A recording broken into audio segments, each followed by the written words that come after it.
What is up guys? Ngayong hapon nga pala ay nandito tayo kay Boss Aaron Moves, isang tattoo artist na napakagaling mag-tattoo.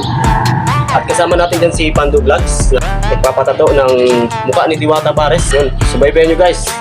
Samahan nyo ako na nga ng ganda ng tattoo, talagang sobrang kamukhang kamukha ni Diwata.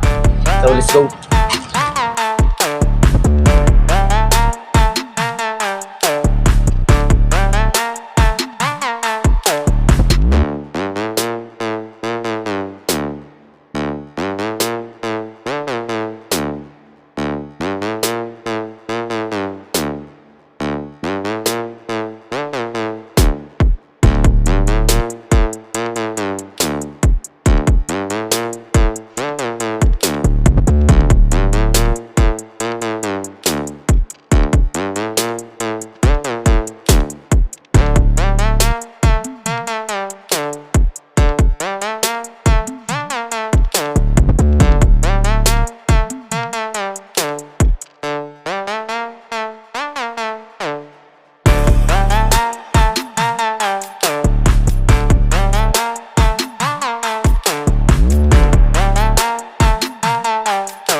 Kasama natin ngayon si Pando Vlogs, isang vlogger ng Oriental Mindoro.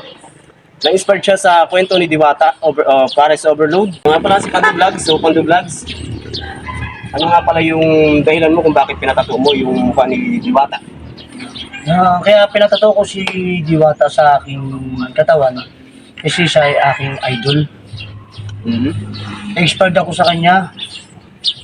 Bakit ko pinatato yung mukha niya sa aking katawan?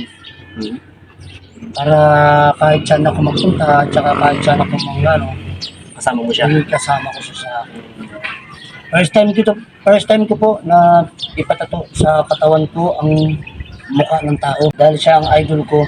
Sa pagkakaalam ko yung wala ka pang pinapatato na kahit anong mukha dyan, kahit asawa mo, anak mo, wala pa, Hindi pa ako nagpatato at mga mukha. Diwata, sana makita mo yung aking ginagawa na pagpatato sa aking katawan. Dahil ikaw lang ang talang buhay ko, pagpatato ako, lagi ko mukha mo sa aking katawan. Kaya idol, sana makita mo kahit makunti man lang, napasilip man ako sa iyo para mapakita mo sa social media. Idol, maraming salamat.